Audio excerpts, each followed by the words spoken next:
Car racing அப்படி வந்து இருக்கு. சோ அத பத்தி நீங்க என்ன சார் நினைக்கிறீங்க?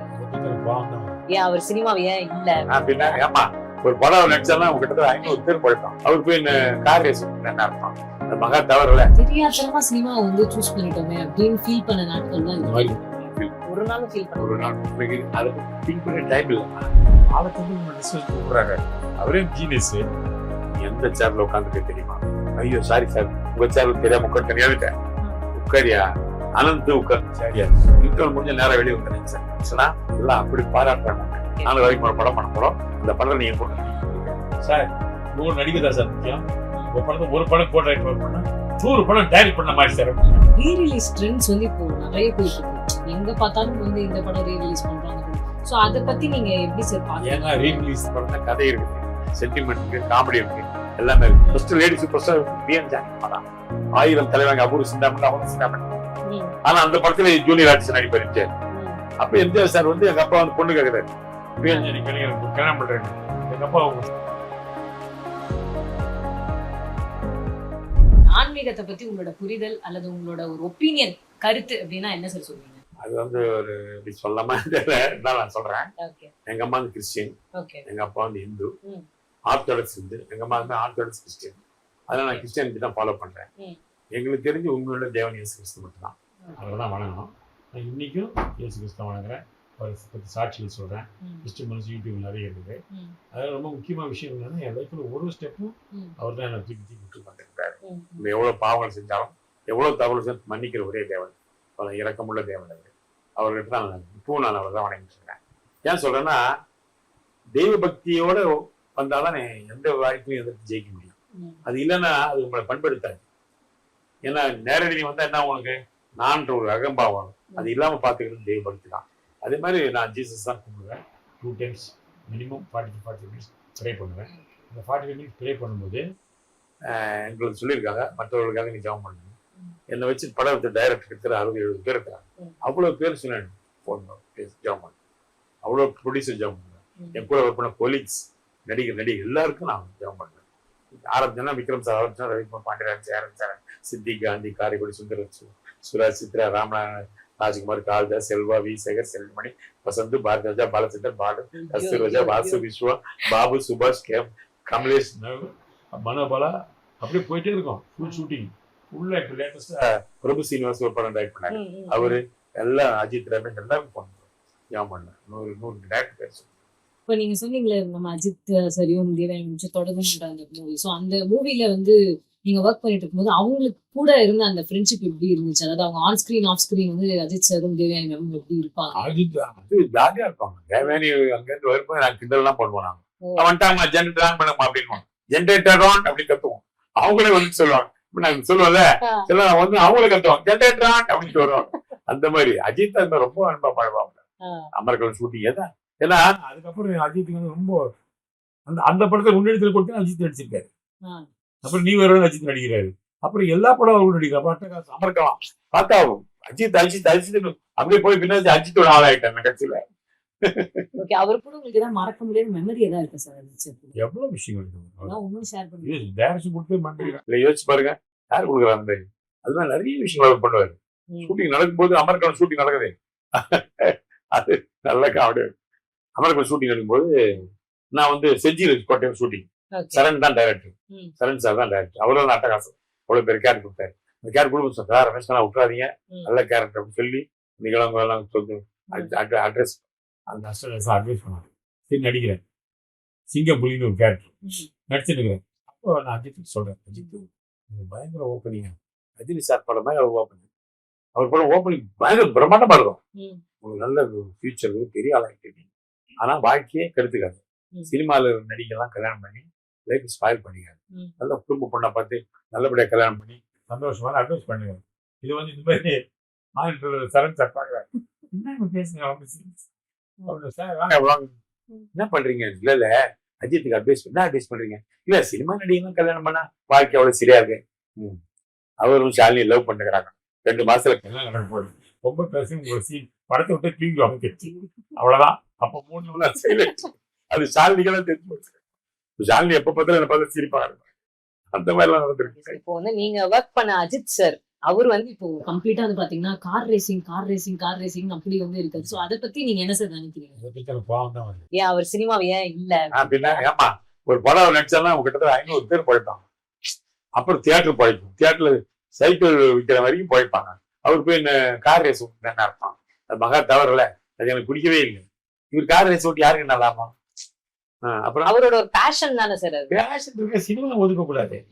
அப்ப சினிமா எவ்வளவு பெரிய விஷயம் அது வாழ்க்கையில இல்லையா? அது மகா தவறு. அதை வன்மையாக கண்டிக்கிறேன். சரி, ஓகே சார். விக்ரமன் சாரோட அந்த உன்னிடத்தில் என்னை கொடுத்தேன் படம் சொல்லுங்க சார்.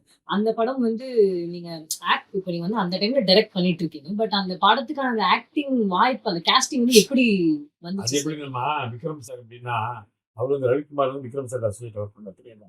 புது வருஷம் அவருக்கு போய் அப்படிதான் விக்ரம் சார் தான் சூப்பர் சொல்லி ரவிக்குமார் படமே வாங்கி கொடுத்தாரு. ஏன்னா அதுக்கு மேலே ரவிக்குமார் சார் படம் பண்ற எதுவுமே சரியா வர ஹிட் ஆகாது இல்லை என்ன மாதிரி தான் அவரு விக்ரம் சார் ஒர்க் பண்ணதான் அவருக்கு லைன் இருந்துச்சு. சூப்பர் உள்ள படம் கொடுத்தாங்க. அது மாதிரி விக்ரம் சார் எப்படி பண்ணாரு, ஏதாவது ஒரு படம் நான் பேசுறேன் படம் வச்சுக்கிறேன், அந்த படத்துல ஏதாவது ஒரு கேரக்டர் வரும், ஒரு கதாசிரியர் கதை சொல்ற மாதிரி அப்படி சீன் வரும், ஒரு சீன் வரும். குலதேவராஜ் ஒரு மியூசிக் டைரக்டர் கதை சொல்லணும், யாரை போடலாம் பேசுவேன். அப்ப டக்கு ஞாபகம் வரும், ஞாபகம். ஏன்னா நான் தான் படம் பண்ணிட்டு வராம நொந்து போயிருக்கிற வாழ்க்கையில அவன் தான் கரெக்ட், எந்த படம் வரல அவனுக்கு ஏதாவது ஃபீல் கூட பேசுவான். எனக்கு கூப்பிடாரு என்ன சொன்னா இந்த சீன் நடிப்பேன். நமக்கு என்ன அவர் டேரக்டர் கூப்பிடுறாரு, டேரக்டர் நடிச்சு முடிச்சு கூப்பிடாரு. என்ன சொன்னா இந்த படத்துல ஒரு சீன் தான், அடுத்த படத்துல நல்ல கேரக்டர் கொடுக்குறேன்னா இது வந்து கதாசிரியர் தான் கொடுப்பேன். சரி சார் உங்க இஷ்டம் கை வேணும். முடிஞ்ச கோகுலத்தில் கூப்பிட்டாரு, ஒரு சீன் முடியும். முடிஞ்ச ரமேஷ்லாம் இதுல ஒரு சீன் தான், அடுத்த படத்துல நல்ல கேரக்டர் கொடுக்குறேன். சரி சார் அப்படி போயிரு. அதே மாதிரி சூரிய வம்சத்துல டிராமா டைரக்டர் கதாசிரியர்லாம் வந்துச்சுன்னா அவருக்கு ஞாபகம் வந்துடும். அஜித் கூப்பிடுவாரு, அந்த கேரக்டர் என்ன கூப்பிடுவாரு. ரமேஷ் அஜித் சொல்லிட்டு பேசி முடிச்சு சொன்னேன். ரமேஷ் அந்த படத்துல ஒரு சீன், அடுத்த படம் நிச்சயம் இருக்கு. சரி சார் வேற சார் ஒன்றும் பேச மாட்டேன். அதே மாதிரி உள்ளிட்ட கொடுத்து படத்துக்கு கூப்பிட்டாங்க.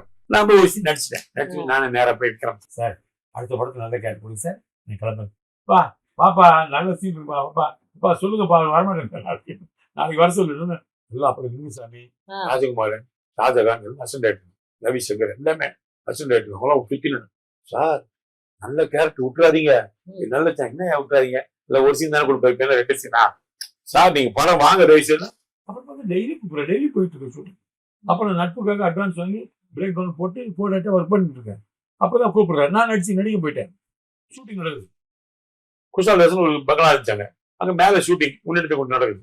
நானும் கார்த்திக் ரோஜா நடிச்சிட்டு இருக்கிறோம். கீழே நட்புக்காக ஷூட்டிங் நடக்குது. சரத்குமார் எங்க டயர் ஷூட்டிங் அப்படியே கீழே. ஆமா அப்படியே கீழே. நான் ஏதோ ஷூட்டிங் எட்டி பார்த்தேன் சார் பார்த்தேன். ஏய் கிருதா எங்கடா பண்ணி நீ ஏண்டா காசை வாங்கிட்டு அட்வான்ஸ் பேமெண்ட் வாங்கிட்டு உன் பிரேக் டவுன் நான் போட்டுக்கிற வேலை எங்கடா போனேன் ராஸ்கருக்கு வழங்காது இல்ல சார் அவங்க விக்ரம் சார் என்ன ரவி சார் திருடன் சார் அவன் காசை வாங்கிட்டு போயிட்டான், இப்ப அவன் வேலையை சேர்த்து நான் செஞ்சுட்டு இருக்கேன் சார். இல்ல ரவி ஒரு கேரக்டர் போட்டாப்புல அப்படியா சரி பண்ணி விட்டாரு. அப்படி நடிச்ச படம் தான் அதனால லைஃப்ல அப்படி நம்மளை மாட்டி விட்டுருச்சு. சார் நீங்க இவ்வளவு சொல்லும் போது எப்பயாவது நீங்க லைஃப்ல வந்து ரொம்ப டவுன் ஆயிடுச்சு, நம்ம தெரியாதனமா சினிமாவை வந்து சூஸ் பண்ணிட்டோமே அப்படின்னு ஃபீல் பண்ண நாட்கள்லாம் இந்த மாதிரி ஒரு நாள் ஃபீல் ஒரு நாள் எனக்கு அதை பத்தி திங்க் பண்ண டைம் இல்லைம்மா. அப்ப எனக்கு என்ன எங்கேயாவது சம்பளம் கிடைக்கணும், எங்கேயாவது வேலை செய்யணும், வீட்டுல வாடகை கட்டணும், ஸ்கூல் ஃபீஸ் கட்டணும், இதுதான் பிரச்சனை. அதனால எந்த வேலையும் செய்வேன், டைலாக் எழுதுவேன், அசிஸ்டன்ட் வேலை செய்வேன், டிஸ்கஷன் போவேன். அப்படி அதனால எனக்கு அதை பத்தி நினைக்கவே டைம் இல்லை. எனக்கு தோல்வின்றது நினைக்கவே மாட்டேன். தோல்வியா சரி ஓகே அடுத்த வேலையை பார்ப்போம், அது ரொம்ப வரும். நிறைய பேர் சொல்றது தான் தோல்வி கண்டு தோன்ற விட சொல்றாங்க, உண்மைதான். அப்படியே உட்காந்துட்டோம் என்ன ஒரு படம் எடுத்தோம் சென்சார் ஆயிடல வரும் உட்காந்து என்ன அவருக்கு கேள்வி பேச்சு பாருங்க. இன்னைக்கு வரைக்கும் வரலையா படம், அப்ப இன்னைக்கு வரைக்கும் லைஃப் என்ன ஆயிருக்கு. வேலை செஞ்சுட்டே இருக்கணும், தொழில் செஞ்சுட்டு தானா வரணும் படம். சினிமாவை பயங்கரமா நேசிச்சீங்கன்னா சினிமா உங்களை கைவிடவே விடாது. ஏதாச்சும் ஒரு வழியில நமக்கு அதுக்கு அந்த பிரேக் கண்டிப்பா சார். ஸோ நெக்ஸ்ட் வந்து பாத்தீங்கன்னா நம்ம படையப்பா படத்துல நீங்க வந்து ஒர்க் பண்ணிருக்கீங்க. ஸோ இப்போ சொல்லுங்க சார், சூப்பர் ஸ்டாரோட நீங்க அந்த ஜேர்னி, அது அவரு வந்து ஆன் ஸ்கிரீன் ஆஃப் ஸ்கிரீன் எப்படிப்பட்ட ஒரு பர்சன், அந்த ஜேர்னி எப்படி இருந்துச்சு அதை பத்தி எல்லாம் ரஜினி சார்னா அவர் சூப்பர் ஸ்டார். ஆக்சுவலா பார்த்தா முத்து ஒர்க் பண்ணிருக்கேன், அவரோட கோடைட்டர் பண்ணிருக்கேன். அடுத்த படம் படையப்பா பண்றாரு. முன்னெடுத்து ஒர்க் பண்ண ரிலீஸ் ஆயிடுச்சு ஆகஸ்ட் 15, 98. ரிலீஸ் ஆன மறுநாள் 2 நாள்லயே ரஜினி சார் எனக்கு நான் ஒரு பாலச்சந்திர சார் டிஸ்கஸ் பண்ணிருக்கேன். பாலச்சந்திர சார் அவர் எனக்கு ஒரு பேஜர் வாங்கி கொடுத்தாரு. எப்போ டிஸ்கஸ் கம் அப்படின்னு ஆபீஸ் போவேன், டிஸ்கஸ் பண்ணுவோம். நானும் பாலச்சந்திர டிஸ்கஸ் பண்ணுவோம், அது ஒரு பெரிய தனி வேலை. பாலச்சந்திர டிஸ்கஸ் போகணும் அவர் கூப்பிட்டாரு. அப்ப அந்த ஸ்ட்ரைக் நேரத்தை எங்களுக்கு எல்லாம் பழக்கம். ஸ்ட்ரைக் நடக்கும் எல்லா டைரக்டும் பழகிட்டாங்க. சார், பாலச்சந்திர சார், சங்கர் சேர எல்லா டைரக்டரும் ஒன்னா இருப்பாங்க. ஒரு 3 மாசம் ஒன்னா சாப்பிட்டு ஒன்னா அதனால எங்களுக்குள்ள பெரிய நட்பு ஒண்ணு உருவாயிடுச்சு. பாரதிராஜா பாலச்சந்திரன் என்ன பார்த்தா செல்லக்குட்டி மாதிரி கூட பேச செல்லுபடி சொன்னாங்க உருவாகிறாரு. இந்த யூனியன்ல இவ்வளவு பெரிய ஆளா இருக்காரு, அங்கதான் யூனியனுக்குள்ளே வராரு அவர் செல்லுபடி சார். அந்த சைக்கிள் தான். அப்ப பாரதிராஜா சார் உட்காந்துருப்பாங்க. அப்ப பாலச்சந்திரன் சொல்லுவாரு, பாரதிராஜா சொல்லுவார், சார் நீங்க தலைவரா அதெல்லாம் முடியாதியா, நீதான் என் தலைவர், நீதான் என் கரெக்ட் பாலச்சந்திரன் சார் சொல்லுவாரு. இப்ப பாலச்சந்திரன் பாரதிராஜா சண்டை வரும் எல்லாம் சார் அவங்க பேசிட்டு நான் நேரம் சார் அமைதியா எல்லாரும் பாலச்சந்திரன் சொல்லுவேன், சார் நீங்க தலைவர் அவர் செயலாளர் வாங்க டிஃபன் சாப்பிடலாம் வாங்க நான் ஓகே நாங்க ஓகே பண்ணிட்டு போயிடுவோம். அதெல்லாம் பாலாஜி சார் ரொம்ப பிடிக்கும். அதனால என்ன பண்ண டிஸ்கஷன் கூப்பிட்டாரு, நீ வாழ டிஸ்கஷன் பண்ணாங்க. எனக்கு ஒரே சந்தோஷம், பாலச்சந்திரன் டிஸ்கஷன் கூப்பிடுறாங்க, அவரே ஜீனியஸ். சரி போனா பின்னாடி ஒரு கெஸ்ட் ஹவுஸ் போய் உட்காரு அப்படின்னு நேரா போய் உட்காந்துட்டேன். வந்தாரு மேல வந்தா டக்கு உட்காந்து, நீ எந்த சேர்ல உட்காந்துருக்க தெரியுமா? ஐயோ சாரி சார் உங்க சேர்ல தெரியாம உட்காந்து தனியாவிட்டேன். உட்காரியா ஆனந்த் உட்கார்ந்து சரியாது எனக்கு ஆனந்த் தான் அவங்க ரெண்டு தான் டிஸ்கஸ் பண்ண. ஆனந்துக்கு அப்புறம் நீ தான் டிஸ்கஸ் பண்ணி ஒரு கதையை ரெடி பண்ணணும். கார்த்திகை வச்சு டைட்டிலே தாலி கட்ட நேரம் எப்போ வழக்கம் போல நாங்க நடிகர் ஆயிட்டோம். அவர் பிஸி ஆயிட்டாரு, அது நடக்கவே இல்லை. அது மாதிரி பாலசு சார் வேலை செஞ்சு அதனால எல்லா படமும் நம்மளை கூப்பிடுவாங்க நடிக்கணும். படம் எல்லாரும் வாங்க நடிகை ரொம்ப பிஸி அப்போ. அதனால பெரிய அது பெரிய இதுதான் அந்த படம் லைஃப்ல.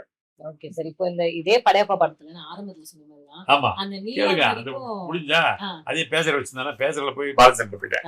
பேசுற வச்சனால ரஜினி சார் வந்து கால் மீ ரஜினிகாந்த் போட்டு நம்பர் கொடுத்து லேண்ட் நம்பர். ஓகே நான் ஒண்ணு ஐயோ கால் மீ ரஜினி சார் கூப்பிடுறாரு. ஏன்னா முத்துல ஒர்க் பண்ண அதுக்கப்புறம் எங்களுக்கு லிங்கே இல்லை. நான் நடிக்க போயிட்டேன். அப்புறம் நேரம் தேனப்பன் சார் இருக்காரு, அவரு என் ஃப்ரெண்டு, அவர் எக்ஸிக்யூட்டிவ் ப்ரொடியூசர், நான் கோடாக்டர். எங்க ரெண்டு பேரும் எல்லாம் தான் நடக்கும். நாங்க ரெண்டு பேரும் ரைட் லெஃப்ட் நேரா போனோடனே தானப்பா ரஜினி சார் போன் பண்ண சொல்ல போன இல்லை ஆபீஸ்ல வந்து பண்ணிக்க அப்படின்னு நேரம் ஆபீஸ்ல பண்ணேன். படம் சொல்றாங்க இல்ல ஒரே பாராட்டுறேன் உங்களை, ரொம்ப பேர் நல்ல பேர் உங்களுக்கு, நீங்க என்ன பண்றீங்க அந்த படத்தை ஒருத்தர் போடுங்க, நான் ஃபேமிலியா வந்து பாத்துறேன் இன்னைக்கு ஓகே அப்படி வச்சிட்டாரு. எது ஓகே படத்தை போடல தியேட்டருக்கு பணம் கட்டுறேன் யாருக்கு பணம் நான் தினப்பா ரஜினி சார் படம் பாக்குறேன்றாரு. தியானம் விசிச்சு நான் பாத்துட்டு இப்போ அப்படி லட்சுமி மேக்கர்ஸ் அவர் பேசி எல்லாம் சேர்ந்தும் தியேட்டர்ல படம் போட்டாங்க. படம் பார்க்க வந்தார் ரஜினி சார், ஃபேமிலியோட வந்துட்டேன். ஃபேமிலி படம் பார்க்கணும் இன்டர்வல் முடிஞ்ச நேரம் வெளியே வந்தார் ரஜினி சார். சொன்னா எல்லாம் அப்படி பாராட்டுறாங்க. அம்மா 4 வரைக்கும் படம் எடுத்து ஒரு படம் பண்ணணும், அதான் படைப்பான பேரை வைக்கல, 4 வரைக்கும் படம் பண்ண போறோம். அந்த படத்தை நீங்க கூட நடிக்க சார், உங்க கூட நடிக்கதா சார் முக்கியம், உங்க படத்தை ஒரு படம் கோட் ரைட் ஒர்க் பண்ணா 100 படம் டைரக்ட் பண்ண மாதிரி சார். நான் நல்லா பேச விட்டேன், அவர் சிரிச்சு போயிட்டாரு. அப்படிதான் படைப்பாள ஒர்க் பண்ணி படைப்ப டிஸ்கஷன் நடக்குது, ரெசிடென்சி டீம் எல்லாம் நடக்கும். ரஜினி சார் நாங்க எல்லாம் அசிஸ்டன்ட்ல பேசுவோம். ரஜினி சார் வந்து நாங்க 3 பேர், நானு ரவிக்குமார் சார் ரஜினி சார் 3 பேர் தான் தனியாச்சு. என்ன நீ பேசணுன்றதை பேசுவோம். அப்ப நான் சொன்னேன் ரவிக்குமார் சார் ரஜினி சார் கூட அசிஸ்டன்ட் ஃப்ரெண்ட்ஸுங்க வருவாங்க. எல்லா படத்துல பாத்தீங்கன்னா ஃப்ரெண்ட்ஸ் எல்லாம் கூட ஹை ஸ்பீட் நடந்து வருவாங்க, அவ்வளவுதான், வேற ஒன்றும் பண்ண மாட்டாங்க. ஆனா நான் வந்து இப்பதான் உன்னிடத்துல மட்டும் படம் பண்ணிருக்கேன், நல்ல பேர் கிடைச்சிருக்கு. 2வது படம் வேற ஏதாவது ஒரு சிஸ்டம் ஏதாவது பண்ணுவேன்னு சொல்லிட்டு லவ் லெட்டர் கொடுக்குற மாதிரி ட்ராக் பண்ண சொன்னேன். லவ் லெட்டர் கொடுக்குறேன் சவுந்திக்காக கொடுக்குறேன் கட்சியில் கொடுக்க முடியாது. அப்புறம் படையப்பா போய் கல்யாணம் பண்ண வந்துருவாரு லட்சுமி சொல்லி. கல்யாணம் பண்ண வந்தப்பறம் அவர் தண்ணி ஊத்திட்டு இந்த சீன் படத்துல இல்லை, தண்ணி ஊத்திட்டு போய் காலது. அப்ப நான் போய் சௌந்தர்யாட்டேன், அவங்களை வந்து படையப்பா லவ் பண்றாரு, பேப்பர் எல்லாம் ஒட்டி கொடுப்பேன் சில பண்ணு அப்படி பார்க்க போய் ரஜினி சார் டே கல்யாணம் பண்ணி பொண்ணை வீட்டுக்கே கூப்பிட்டு வந்துட்டேன், இப்ப போய் லவ் லெட்டர் கொடுக்குறாரு சீன் முடிச்சாரு. ரஜினி சார் பண்ணாரு அப்படியே வச்சுக்கலாம். ஆனா ஒண்ணு நம்ம சொன்னா இப்ப இருக்கிற காமெடியன்ஸ் அப்பல வடிவேலு நான் 3 பேரை காமெடி, அவங்க எல்லாம் சென்டிமெண்ட் ஒர்க் அவுட் ஆகுது. 3 பேரும் சென்டிமெண்ட் ஒர்க் அவுட் ஆகுது. ஏன்னா ஒன்னிடத்துல கொடுத்தல கார்த்திக் பாட்டில் உடச்சு எமோஷனா பேசுறேன், அதனால நீ சென்டிமெண்டா மாத்திடலாம்னு சொல்லிட்டு லெட்டர் கீழ்ச்சி போற மாதிரி சீன் ரஜினி சார் தான் அவரு மாத்தின சீன் தான். அது இன்னைக்கு வரையும் போயிடுது. அது மாதிரிதான் அந்த படம் நடிச்சேன். இப்போ அந்த படத்துல வந்து ஒரு ஹிட்டான ஒரு சீன் இருக்கு சார். நம்ம நீலாம்பரி வந்து படையப்பா ரொம்ப வருஷம் கழிச்சு பார்த்ததும் உன் அழகும் உன் ஸ்டைலும் விட்டு போகவே இல்லைன்னு சொல்லுவாங்க. அது வந்து நம்ம இப்போ தியேட்டர்ல கேட்கும் போது நமக்கு சுத்தி ஸ்பீக்கரு அப்புறம் பிஜிஎம் அதெல்லாம் இருக்கும் போது அந்த ஃபீலே வேற மாதிரி இருக்கு. பட் லைவ்ல அந்த ஷூட்ல வந்து அந்த பெர்ஃபார்ம் பண்ணும்போது அது எப்படி இருந்துச்சு? செட்ல எல்லாரும் அந்த பெர்ஃபார்மன்ஸ் முடிஞ்சதும் எப்படி ரியாக்ட் பண்ணாங்க? ஷூட்டிங் நடக்கும் போதுமா அவங்க பிரச்சனை லைட் தெரியல எரியல வயர் கனெக்ஷன் கொடுக்கல இதுதான் பார்க்க முடியும். இதை யாரும் கவனிக்க மாட்டேங்க. எமோஷனல் சீன் கவனிப்பாங்க. இது ஒரு டைலாக் தானே. அதுல ஹைலைட் வந்து மூஞ்சல் போடுவார்ல, ஆமா. அது ரவிக்குமார் சார் பண்ண சீன் தான் அது. அவரே செஞ்ச சீன் தான். Okay okay. அது அந்த மாதிரி சீன், அது பெரிய ஹிட் ஆயிடுச்சு அந்த சீன். ம். எனக்கே ஆச்சரியம், இது எப்படி இந்த ரவிக்குமார் சார் திங்க் பண்ணாரு, மூஞ்சல தூக்கி போட்டு எடுக்கிற மாதிரி ஒரு சீன் அப்படியே கிரியேட் பண்ண. முதல் நாள் போன சேர்ல, அது கதை வந்து என்னன்னா சேர்ல உட்காந்துருப்பா, ஓகே. நிக்க வச்சு அவமானப்பட்டு பாட்டேன். ஆனா ரஜினி சும்மா இல்ல, ரவிக்குமார் சார் என்ன பண்ணாரு, டேய் ஒரு ஊஞ்சல் ஒரு சார் ரெடி பண்ணிட்டாங்க. மறுநாள் போனா ரஜினி சார் வந்துட்டார் ஷூட்டிங். அதே மாதிரி அவர் டைலாக் எல்லாம் சொன்னா, அழகு செயல் நல்லா இருக்கு அப்படி பார்த்தாச்சு. அது சேர்லாம் எடுக்க சொல்லுவான், அதெல்லாம் காலியா இருக்கு. பார்த்தோன்னா அப்படியே பாப்பாரு, டக்குன்னு துண்டு எடுத்து அவர் தூக்கி போடுவாரு, இழுத்தா ஊஞ்சல் வந்து விழும். அப்படின்னு உட்காரு, காலம் மேல் காலம். அந்த ஷாட்டு தான் தியேட்டர்ல எகிரிச்சு. நானே யோசிப்பேன், இதெல்லாம் நமக்கே இந்த மாதிரி யோசனை வராது, ரவிக்குமார் சாருக்கு எப்படியா இது யோசனை வருது. இப்போ படையப்பான்னு சொன்னது எனக்கு ஒரு ஞாபகம் வந்து சார். படையப்பா இப்ப சமீபத்துல ரீரிலீஸ் ஆயிருந்துச்சு. சோ அது நீங்க போய் பாத்தீங்களா சார் தியேட்டர்ல? அது ரெஸ்பான்ஸ் பார்த்து எப்படி உங்களுக்கு ஃபீல் ஆச்சு? உள்ளே போக முடியுமா தியேட்டருக்குள்ளேயே? யாரு விட்டு யாரும் ஹவுஸ்ஃபுல் மட்டும் இல்ல, யாரு விட்டு யாரும் எல்லாம் வந்து இப்பதான் செல்ஃபி வந்துச்சு, போட்டு செல்ஃபி எடுத்து மேனேஜர் சார் நீங்க கிளம்புங்க, படம் பார்க்க முடியாட்டாரு. நான் கிளம்பிட்டேன், படமே பார்க்கல. ஆனா உங்களுக்கு அந்த ஃபீல் இருக்கா சார்? அதாவது ஒரு ஒரு காலத்துல வந்து நம்ம ஒரு 10 பேர் பார்க்க மாட்டாங்களான்னு நினைச்ச ஒரு காலம் போய் இப்போ நம்ம வந்து வெளில போனா ஃப்ரீயா வந்து முகத்தை காட்டவே முடியல அப்படின்ற அந்த ஒரு அது இல்லன்னா ரொம்ப கவலை. நம்ம யாரும் செல்ஃபி எடுக்கலன்னா கவலை வந்துடுறாங்க. ஐயோ ஏன்டா யாருமே செல்ஃபி கேட்க, அது நடக்காது. எப்படி நைட் 11 மணி வந்தாலும் செல்ஃபி எடுப்போம். 11 மணிக்கு நான் காரை விட்டுட்டு ஏதாவது இதுல கடைக்கடி போய் நடத்த வரனால அப்போ வந்து செல்ஃபி எடுப்போம். அப்போ வந்து இங்க பண்ண சார் ஷூட்டிங் இல்லையா, படம் இல்லையா, டே ஷூட்டிங் முடிச்சு 11 மணிக்கு வரை போட்டு கேட்க அது இருக்கு. அது ஒரு சந்தோஷமா, அதுக்கு தான் நம்ம உழைச்சோம், அது நடக்குது. அது இன்னைக்கு வரைக்கும் நடக்குது. அது காரணம் ஃப்ரெண்ட்ஸ் படம். அது குழந்தைங்க வரைக்கும் பார்த்து அது லைவா போயிடுச்சு. அதே மாதிரி இப்போ படையப்பா ரீரிலீஸ் பத்தி பேசினதுக்கு அப்புறம் எனக்கு இன்னொரு விஷயம் என்ன தோணுச்சுன்னா, ரீரிலீஸ் ட்ரெண்ட்ஸ் வந்து இப்போ நிறைய போயிட்டு இருக்கு. எங்க பார்த்தாலும் வந்து இந்த படம் ரீரிலீஸ் பண்றோம், அந்த படம். சோ அதை பத்தி நீங்க எப்படி சார் பாக்குறீங்க? ஏன்னா ரீரிலீஸ் படம் தான் கதை இருக்குது, சென்டிமெண்ட் இருக்கு, காமெடி இருக்கு, எல்லாமே இருக்கு. இப்போ வர படங்கள்ல அதெல்லாம் இல்லை. ஒன்னும் ட்ரக் வைக்கணும், புதுசா துப்பாக்கி கட்ட முடியும், அப்படி ஆயிடுச்சு கதாசிரி. எங்கேயுமே காமெடி கிடையாது, சென்டிமெண்ட் கிடையாது, ஃபீலிங் கிடையாது. ஒரு படம் பார்த்தா அந்த படத்துல வர நிகழ்ச்சிகள் நம்ம வாழ்க்கையில ஏதோ ஒரு இடத்துல டச் பண்ணணும், அப்பதான் அது படம் இல்லையா? அது மாதிரி இப்ப கிடையாது. அதனால வந்து ஜனங்களுக்கு ரீரிலீஸ் பண்ணா போதும்னு ஆயிடுச்சு. ஆனா அதே நேரத்தில் ரீரிலீஸ் சின்ன படம் எல்லாம் பண்ணலாம் நடக்கும், பெரிய பெரிய படம் ஆர்டிஸ்ட் படம் தான் பார்ப்பாங்க. நான் அடுத்து அதை கேட்கலான்னு வந்தேன். நம்ம தளபதி சார் கூட நீங்க அதுல வந்து நடிச்சிருப்பீங்க. ஆமா, அது எப்படி இருந்துச்சு சார்? இப்ப Thalapathy sir, Suriya sir, Vadivel sir எல்லாருக்கூடயும் நீங்க ஆக்ட் பண்ணிருக்கீங்க. அந்த எக்ஸ்பீரியன்ஸ் பத்தி சொல்லுங்க சார். அதாவது வடிவேல் சார் சொல்ல வேணாம், அவரு ஜீனிஸ் அந்த விஷயத்துல. நம்ம சூர்யா சாரும் சரி, விஜயும் சரி, ரொம்ப கோஆபரேட்டிவ் ஆர்டிஸ்ட். நானும் வடிவேல் தான் ஸ்கோர் பண்ணுவாங்க படத்துல. அவங்களோட சும்மா தான் இருப்பாங்க, ஆர்டிஸ்ட் இருப்பாங்க. ஆணைய பிடிக்கணும் சும்மா அவங்க அது மாதிரி. ஆனா அந்த கடிகாரம் உடைக்கிற சீன் எல்லாம் பாத்தீங்கன்னா கடிகாரம் உடஞ்சோடனே சிரிச்சிருவாங்க. விஜய் சூர்யா ஒண்ணு சித்திக் சார் தான் இருப்பான். அவர் தான் ஏன் சிரிக்கிறீங்க சொல்லு, மறுபடியும் அசம்பிளிக்கு மட்டும் எப்படி ஒரு அரை மணி நேரம் 1 மணி நேரம் ஓடும் பண்ணி தூக்கி போய் உடச்சா மறுபடியும் சிரிச்சிருவாங்க. அது மாதிரி 3 டேக் 4 டேக் இருக்கு. அப்படியே ஒரு நாள் ஃபுல்லா அதுலேயே உடைக்கிறதுக்கு போயிடுச்சு. அது மாதிரி அப்போ கூட பாத்தீங்கன்னா இப்போ கூட படம் பார்க்கலாம், விஜய் சூர்யா ஒரு மாதிரி அமுக்கமா சிரிச்சுட்டு இருப்பாங்க, அடக்க முடியாது சிரிப்பாங்க. சந்தோஷமா இருக்காங்க. அது எல்லாமே wides and every shots, every dialogue, everything Siddique sir. நம்ம தளபதி சார் பத்தி ஒரு சில வார்த்தைகள் அவர் கூட நீங்க அவர் எப்படி சார் உங்களுக்கும் அவருக்கும் இருக்கு அந்த ஃப்ரெண்ட்ஷிப்? அதை பத்தி பார்த்தா ஃப்ரெண்ட்ஸ் அப்படிதான் போடுவேன், ஃப்ரெண்ட் தான் போடுவேன். ஓகே, உங்களை அப்படிதான் கூப்பிடுவாரா? ஃப்ரெண்ட் இந்த ஃப்ரெண்ட்ஸ் நடிச்சு வந்தாங்க. அதே மாதிரி தளபதி எங்களுக்கு வந்து ஒரு மாதிரி பழக்கம் எப்படின்னா, நம்ம பையன், என் பையன் ஃபர்ஸ்ட் பையன் வந்து முருகாசிட்டு சேர்ந்துட்டாங்க, 2ஆம் பையன் மனைவி சேர்ந்தான். அவன் ஃபர்ஸ்ட் படம் பண்ணும்போது சர்க்கார்லாம் ஒர்க் பண்ணான். அப்பதான் அவன் மேரேஜ் ஃபிக்ஸ் பண்ணிட்டான். அப்ப சொல்லிருக்கான் சார் மேரேஜ், நான் வரேன் அப்படின்னு சொல்லியிருக்காரு போல. எனக்கு தெரியாது, நான் நடிச்சது 2000, இது நடக்குது 2018 கல்யாணம் நடக்குது, 18 வருஷம். அப்ப சொன்னாங்க சார் விஜய் வரேன் அப்படின்னு பையன் சொன்னான். டேய் நானும் அவனும் ஒரே படம் நடிச்சோம், அதுக்கப்புறம் கூட படம் நடிக்கவே இல்லை, எல்லாம் அஜித் கூடயே நடிச்சு. இப்ப போய் கூப்பிட்டு எப்படி அவர் வரேன் பழக்கம் இல்லையா? இல்ல நீங்க வாங்க கூப்பிடலாம். நானே என் ஒய்ஃபு பெரிய பையன் 3 பேர் போனோம், ஆபீஸ் போனோம். வாங்க உட்கார சொல்லி காஃபி எல்லாம் கொடுத்தாதான் இதெல்லாம் பண்ணாரு, கல்யாணத்துக்கு வர அப்படின்னு சொன்னாரு. அப்போ என் ஒய்ஃப் சொன்ன மாதிரி வந்து என்ன ஞாபகம் இருக்கானு, நல்லா ஞாபகம் இருக்கு அப்படின்ட்டு. என் ஒய்ஃப் எப்படி அவருக்கு ஞாபகம் இருக்குன்னா, என் ஒய்ஃபோட அப்பா வந்து பெரிய மியூசிக் டைரக்டர், PS திவாகர் பேரு. மூங்கிலே தூங்கும் படி நீர், அந்த பாட்டுல அவங்க மியூசிக் டைரக்டர். வாயிலேயே இருக்க படம் எல்லாமே 40 படம் சேம் ஃபர்ஸ்ட் மலையாள படம் ரெக்கார்டிங் பண்ணது அவர் தான், ஸ்டுடியோ ரெக்கார்டிங் பண்ணது மல்லிகான ஒரு படம். அவ்வளவு பெரிய மியூசிக் யூனிட் அவர் தான் ஃபர்ஸ்ட் ட்ரெஷரர். அவ்வளவு பெரிய ஆள் போட்டு தான் கிளம்ப முடியும். அவர்கிட்ட விஜய் கிட்டார் படிச்சிருக்காப்புல சின்ன வயசுல சாரி கிராமத்துல. அவன் பார்த்தா நீங்க மாஸ்டரோட பொண்ணு தானே, எனக்கு தெரியும், நான் அவங்க அப்பா கிட்ட வந்து கிட்டார் எல்லாம் படிச்சிருக்கேன். அப்புறம் அவங்க பேச ஆரம்பிச்சிட்டாங்க அந்த கதையை. எனக்கு ஒண்ணு என்னடா நம்ம வந்தோம் அவங்க ஃப்ரெண்ட் ஆயிட்டாங்க அப்படி. கரெக்டா கல்யாணம் பண்ணிட்டாருங்க 6:30 மணிக்கு. வந்தா கூட்டம் பாருப்பா, அப்படியே பயங்கர கூட்டம். அவன் பிடிச்சி தள்ளி ஏற்றி வண்டியில ஏற்றி அன்பர்கள் உயிர் போயிடுச்சு. போன பார்த்தா போலீஸ் பெட்ரோல் வருது. யாருக்கு வேணாம் போலீஸ் ஆஃபீஸர்.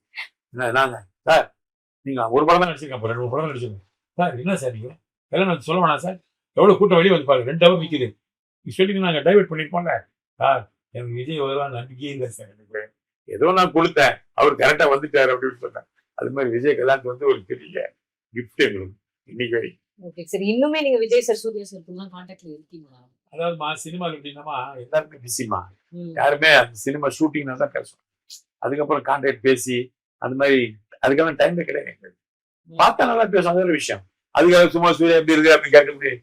இந்த குட் மார்னிங் போடுவாங்கள இந்த இது வாட்ஸ்அப்ல அது பாட்டுக்கு ஒரு 200 குரூப் இருக்கு, எல்லாரும் குட் மார்னிங் போடுவாங்க. இது நம்ம பதில் போடலாம் உயிர் போயிடும். எது குட் மார்னிங் போடுறோம் அதை போடாதீங்க. இப்போ ஒரு வாட்ஸ்அப்ல விஷயம் வந்துருக்கு, அதுல ஆக்டிங் வருது. அப்படிதான் நிறுத்தினாலும் அந்த மாதிரி தான். தேவையில்லாம எதுக்கு பேசணும்? அது நான் யார்கிட்ட போய் ஆப்ளிகேஷன் போய் நிக்க மாட்டேன். ஷூட்டிங்ல பேச அதர்வோம். விஜய் சார் இப்போ வந்து பாலிடிக்ஸ்ல இருக்கிறாங்க. சோ அத பத்தி உங்க கருத்து என்ன சார்? இப்போ நிறைய கிரிட்டிசிசம் அவர் ஃபேஸ் பண்ணிட்டு தான் இருக்காரு. அந்த கரூர் இன்சிடென்ட்ல இருந்து இப்போ அவர் பர்சனல் லைஃப் அட்டாக் பண்ற அளவுக்கு ஆனா இப்போ ஒரு மாதிரி சொல்றாங்க. லேட்டஸ்டா அவங்களே திருமண வாழ்க்கை வரைக்கும் அதை கொண்டு வந்துட்டாங்க. சோ அந்த பாலிடிக்ஸ் திருமண வாழ்க்கை முடிஞ்சு இப்போ வந்து லேட்டஸ்டா ஒரு நியூஸ் வந்துச்சு, சங்கீதா பிரச்சாரத்துக்கு வர போறாங்க விஜய் சார். அப்படியா? ஆமா, லேட்டஸ்டா நியூஸ் வந்துச்சு. இல்ல சொன்னாங்க, எனக்கு தெரியல, உண்மையா தெரியல. வாட்ஸ்அப்ல ஒரு நியூஸ் வந்து. சோ அத பத்தி நீங்க என்ன சார் நினைக்கிறீங்க? அவர் பாலிடிக்ஸ்க்கு வந்தது பாருங்க. எம்ஜிஆர் வரலையா, ஜெயலலிதா வரலையா, எல்லாம் வராங்க பாலிடிக்ஸ். அது ஒண்ணும் தப்பு கிடையாது, வர்றது நல்லது தானே. அதுக்காக உதயநிதியோ ஸ்டாலின் சாரை வந்து நல்லது பண்ணல, அவங்க நல்லது பண்றாங்க. இருந்தாலும் எதிர்கட்சின்னு ஒண்ணு இருக்கணும்ல. விஜயகாந்த் சார் வந்தாரு, எல்லாம் அவருக்கு சப்போர்ட் பண்ணாங்க இல்லையா? விஜயகாந்த் சார் கட்சி ஆரம்பிச்சாரு முதல்ல. அப்ப நான் கஜேந்திரா பண்றேன் அவர் கூட. நான் போய் அவர்கிட்ட கேப்டன் கிட்ட, சார் என்ன நான் கட்சி ஆரம்பிச்சிங்களே, நான் உங்க கட்சி சேர்ந்துறேன், ரமேஷ் சேர்றேன், ஏதாவது பிரச்சனை ஒரு பார்ட்டி சொன்னேன், உனக்கு என்ன பிரச்சனை நேரம் என் வீட்டுக்கு வா, நான் ஒண்ணு சால்வ் பண்ணி தரேன், நீ தேவையில்லாம கட்சியில சேராது. என் கட்சியில சேர்ந்தா எதிர்கட்சியாரும் போட மாட்டாங்க, அதனால தேவையில்லை அப்படி வேணா சொன்னாருங்க. விஜயகாந்த் சார் இப்படி சொல்லுவாங்க, மக்கள்லாம் வாங்க வாங்கன்னு சொல்லுவாங்க. அந்த மாதிரி விஜய் வரட்டும், ஒரு எதிர்கட்சி உருவாது நல்லது தானே, எப்பவுமே நல்லது தானே, அது ஒன்றும் பிரச்சனை. Super super sir. இப்ப நீங்க வந்து ஒரு ஆக்டரா இருந்திருக்கீங்க, டைரக்டரா இருந்திருக்கீங்க, ஃபைனலி வந்து பாத்தீங்கன்னா ஒரு டயலாக் ரைட்டரா வந்து நீங்க முனி படத்துலயும் நம்ம சூர்யா சார் நடிச்ச ஆதவன் படத்துலயும் நீங்க வந்து இருக்கீங்க. சோ அது அந்த எக்ஸ்பீரியன்ஸ் எப்படி? டயலாக் ரைட்டரா நான் நாடகம் நிறைய சொந்தமா ஆள வச்சிருக்கோம். சோபனச்சந்திரன் கூப்பிடுறது சங்கராலியான ஒரு பேர் நிறைய இருக்கும். அப்படி சொல்ல போனோம் சித்தப்பா தெரியுமா, பாலன்னு ஒரு படம் 1939 மாடர்ன் தேட்டர்ஸ் எடுக்கிறாங்க, மலையாள படம். அது வரைக்கும் மலையாள படம் சைலண்ட் மூவிஸ் தான். ஃபர்ஸ்ட் டாக்கி பாலன் தான். டாக்கி பேச்சு வந்து படம், அதுல ஹீரோ சித்தப்பா. அவர் பேர் சங்கராலயம் படம் ஆரம்பிச்சோம். நானும் சோமனசன் படம் ஆரம்பிச்சோம். டிராமா ட்ரூப் ஆரம்பிச்சோம். அதனால டிராமா போடுவாங்க. அப்ப எல்லா டிராமா டைலாக் நான் தான் எழுதுறேன். எல்லா படத்துக்கும் டிராமா டைலாக் எழுதி பழக்கலாம். ஏன்னா டைலாக் எழுத நமக்கு ரொம்ப இன்ட்ரெஸ்டிங்கா ஜாப். அப்ப பெரிய குடும்பம் எழுதுனேன். அப்புறம் அப்பவே நான் வந்து வாசல் ஒரு வண்டியில் விஎம்சி சந்தனாத் டைரக்டர், அவர் தான் ஃபர்ஸ்ட் என்ன ஆரத்தி எடுக்கிற டைலாக் தனியா கொடுத்தேன். அதுவே நான் கோஆர்டினேட்டர் அவர் பண்ணிட்டேன். அவர் தான் என் படம் வந்து சென்சார் இன்னும் போச்சு இல்லை உட்காந்துருக்கேன். அப்ப கேசன் நம்ம ஃப்ரெண்ட் நாங்க ஒர்க் பண்றாங்க அவர்கிட்ட. அவங்க எல்லாம் சொல்லி நேரம் வந்து அவர் தான் வாங்க நம்ம படம் டைலாக் எழுதினாரு.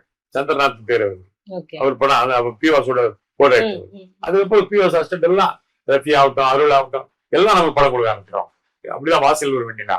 அப்புறம் முதல் பாடல் எஸ் ஏ ராஜ்குமார் ஃபர்ஸ்ட் படம். அப்ப நிறைய டைலாக்ஸ் அப்போ எழுத ஆரம்பிச்சு. அது அந்த பழக்கம் வந்து பெரிய குடும்பம் பேசுறேன். அப்படி பழக்கம் தான் ஆதவன் கதை வசனம். இப்ப நீங்க முனி எழுதும் போது திங்க் பண்ணீங்களா சார், இத்தனை பாட்டு இந்த படம் அடுத்தடுத்து போகும், இவ்வளவு பார்ட்ஸ் வந்து இவ்வளவு பார்ட்ஸ் எல்லாம் போன நினைக்கிறேன். முனி இட்டாவும் தெரியும், கதை நல்லா இருந்துச்சு. சரண் சார் ப்ரொடியூசர் இல்லையா, அவர் கதை செலக்ட் பண்ண பக்கா பண்ணுவாங்க. அப்படி பண்ணி தான் படம். ஓகே சரி. இப்ப ஆதவன் படத்துல வந்து நீங்க அந்த டைலாக்ஸ் காமெடி சீன்ஸ்லாம் வந்து இப்போ அந்த படத்தை பார்த்தா கூட நமக்கு அந்த காமெடி சீன் பார்த்தா அவ்வளவு சிரிப்பு வரும். எப்படி சார் அந்த டயலாக் எப்படி சார் எழுதுவீங்க? அதெல்லாம் பெரிய விஷயம் தான். காட்ஸ் கிஃப்ட் தான் சொல்லணும். ஹைலைட்டுங்கன்னா வடிவேல் பண்ண வேண்டிய நான் தான் பண்ணணும். இதுல ஒரே காமெடியா தானே இந்த படத்துல காமெடின்னு பார்த்தா வடிவேல் தான் அந்த கதை. ஏன்னா அவனுக்கு தெரியும் இவன் கூட்டு சாவடிக்கு போ வந்திருக்கிறான், உலகம் ஆனா வெளியில சொல்ல முடியாது, முடிக்கலாம். அது எப்பவுமே ஒர்க் அவுட் ஆகல. ஆடியன்ஸுக்கு தெரிஞ்சு கேரக்டருக்கு தெரிஞ்சு அது ஒரு காமெடி, கேரக்டருக்கு தெரிஞ்சு ஆடியன்ஸ் தெரிஞ்சுன்னா அது ஒரு காமெடி. ரெண்டு வகையான காமெடி இருக்கு. அந்த சிச்சுவேஷன் காமெடி சொல்றாங்க அதை பத்தி. கேரக்டர்ஸ் தெரியாது, அவங்க சண்டை போட்டுருப்பாங்க, ஆடியன்ஸ் ஃபீல் பண்ணுவாங்க. அதான் அந்த எம்ஜிஆர் சார் சொல்லுவாங்கல்ல, எம்ஜிஆர் சார் ஒரு ஊருக்கு போனாரு, ஒரு பாட்டி ரோட்ல இருந்துச்சு தெரியுமா, பாட்டி எடுத்து ஏறி போய் கார்ல ஆசனம் கொடுத்தோன்னே எப்பா நல்லா இருப்பா, ஆனா அந்த நம்பியார் கிட்ட போனோம் ஜாக்கிரதையா இருப்பா, அந்த மாதிரி. அது வந்து எப்பவுமே அது சினிமாலும் இருக்குது. அப்போ அந்த கேரக்டர் நான் தான் பண்ணணும். கதை ஓகே ஆயிடுச்சு. அது ஒரு 6 மாசம் கதை ஓகே ஆகாம அப்புறம் வந்து சூர்யா ரொம்ப டென்ஷன் ஆகி டைரக்டர் டென்ஷன் ஆயிட்டாரு. என்னடா ஒரு கதை ஓகே ஆச்சு, ரெட்ஜெயின்ல ஒண்ணுமே கிடைக்கல. இந்த கதை நான் விஜயகாந்துக்கு பண்ண கதை ஆக்சுவலா. விஜயகாந்துக்கு விவேக் கூட்டு போய் சொன்ன கதை இது. அப்போ விஜயகாந்த் ஓகே பண்ணாங்க, கேப்டன் ஓகே பண்ணாங்க கதையை, ராவுத்தரும் ஓகே பண்ணாங்க. ஆனா அதுக்குள்ள ஷூட்டிங் அப்படி டைம் நடிகை நானும் கொஞ்சம் தள்ளி போயிடுச்சு. அப்போ அது 10 வருஷம் ஆச்சு. 2000 பண்ண கதை 2010 ஆகுது. அப்போ நான் ஒரு நாள் ஆபீஸ் போன டைரக்ட் சொல்றாரு, இது மாதிரி வந்து இந்த மாதிரி ரெட்ஜெயின்ல ஒரு கதை கேட்டாங்க, சூர்யா டேட்ஸ் இருக்கு, கதை ஒண்ணு செய்ய மாட்டேன், 3 மாசம் 4 மாசம் சரி. நான் சொன்னேன் என்கிட்ட ஒரு அவுட்லைன் கேட்கறீங்க, சரி சொல்லி தரேன் அப்படின்னாரு. சரி அவுட்லைன் சொன்னா ரொம்ப பிடிச்சிருச்சு. உடனே போன் பண்ணி மரம் செம்பமூர்த்தி உதயநிதி சூர்யா எல்லாம் வந்துட்டாங்க. அதே கேட்டு அவங்க சூப்பர் விட்டாங்க. சூர்யா 6 மாசம் ஆயிடுச்சு ஒரு கதை கிடைக்கல சார் அப்படின்னு சொல்லி அப்படிதான் அந்த கதை ஓகே ஆச்சு. அப்போ அது காமெடி நான் தானே பண்ணோம். அப்போ அரசியல் ஏதோ ஒரு சின்ன பிரச்சனை வடிவேலுக்கு, அது போய் உதயநிதி பார்த்து உதயநிதி எல்லாம் வந்து டைரக்டர் சார் வடிவேல் கொஞ்சம் ஹெல்ப் பண்ணோம், ஒரு சின்ன பிரச்சனை, அதனால நீங்க அந்த காமெடி வடிவேல் பண்றாங்க. டைரக்டர் கேட்டார், அவர் என்ன பத்தி கவலைப்பட மாட்டேன், நம்ம அவர் ரொம்ப சாதாரணம், நம்மளை பத்தி எதுவுமே ஃபீல் பண்ண மாட்டாரு. நான் போய் கேட்டேன், என்ன சார் வடிவேல் நடிக்கிறான்றாங்க. அப்ப எனக்கு என்ன சார், நான் நடிங்க, கதை எழுதிருக்கிறேன், வசனம் எழுதிருக்கேன், நானே நடிகன் இல்லை நாளைக்கு உன் பேர் தான் கதைன்னு வருது இல்ல, வேலையை பற்பட அப்படின்ட்டு. அப்படி ஆகி போச்சு, அவர்கிட்ட முறைக்க முடியாது. அவர் சொன்னதுதான் சரி. போயிட்டு அப்படி டிஸ்கஸ் நடக்குது. நானும் ஒரு கேரக்டர் கிரியேட் பண்றோம், ஒரு சின்ன ஒரு பிசி கேரக்டர். சும்மா அந்த பழக்கிட்ட அந்த கேரக்டர் கிடையாது, நானே கிரியேட் பண்ணி இளையராஜா கிட்ட இளைய கூட்டு வந்து ரகுமான் கிட்ட மான ஓட்டு வந்து இளையமான் அப்படி ஒரு கேரக்டர், நான் வந்து 9 மாமா பையன் அப்படிலாம் கிரியேட் பண்ணி டைரக்ட் பார்த்தாரு, நல்லா தான் வச்சுக்க அப்படின்ட்டாரு. அப்படிதான் அந்த படத்துல அந்த இளையமான் கேரக்டரை அப்படி எடிட் பண்ணி தூக்குங்க, கதை பாதிக்கவே பாதிக்க சும்மா ஆட் பண்ண கேரக்டர். அப்போ எனக்கு சரோஜா சின்ன விஷயம் கிரேஸ், சரோஜா ஒரு பைத்தியம் எனக்கு. அப்போ நான் சொன்னேன் சார் சரோஜாவி போடுறது ஓகே போடலாம் கேளுங்க. நான் உதயநிதி போய் கேட்டாங்க, அது ஓகே ஆயிடுச்சு. சரோஜா வந்து நடிக்க மாட்டாங்க, அந்த படம் நடிச்சாங்க. ஓப்பனிங் ஷார்ட்டை பார்த்தா நான் பாட்டு போட அன்று வந்து நீல ஒன்னு அவங்களும் அன்று பாட்டு பாடுறோம். பாட்டு பாடி முடிச்சோம் சொன்னேம்மா அவங்ககிட்ட, எம்ஜிஆருக்கு அப்புறம் கூட டூயிட் பண்ணாலும் நான் தான் ஞாபகம் வச்சுக்கேன். அவங்க ஓடி சிரிக்கிறாங்க, ஏன்னா ரொம்ப பிடிக்கும் அவங்க ரமேஷ். அப்புறம் 2ஆம் கல்யாணத்துக்கு பெங்களூருக்கு வந்தாங்க, அவங்க ரொம்ப பிடிக்கும் அவங்களுக்கு. அந்த மாதிரி எல்லாமே அமைஞ்சது. உங்களுக்கும் எம்ஜிஆர் சாருக்கும் அந்த நட்பு எப்படி சார்? நீங்க V R Janaki relative, so MGR எனக்கு சொந்தக்காரமா சார். அந்த ஒரு ஐ மீன் உங்க 2 பேருக்கும் இருக்கு அந்த ரிலேஷன்ஷிப். ஒரு ரிலேஷன் கிடையாது. எம்ஜிஆரோட ரசிகர் இருந்தாங்க, அவருக்கு எனக்கு சம்பந்தமே இல்லை. இப்போதான் லேட்டஸ்டா எம்ஜிஆர் சொந்தக்காரன் நியூஸ் வெளியே வந்துச்சு. அது வரைக்கும் எனக்கு எம்ஜிஆர் சொந்தக்காரன் சொல்றாங்க. எங்க அப்பா ரொம்ப வறுமையில கஷ்டப்பட்டவர் தான். ஏன்னா எங்க அப்பா தான் விஎன் ஜானகியை வந்து கும்பகோணத்துல கூட்டிட்டு வந்து நடிகை ஆக்கி நடனம் சொல்லி கொடுத்து பெரிய சூப்பர் ஸ்டார் ஆக்கிட்டாரு.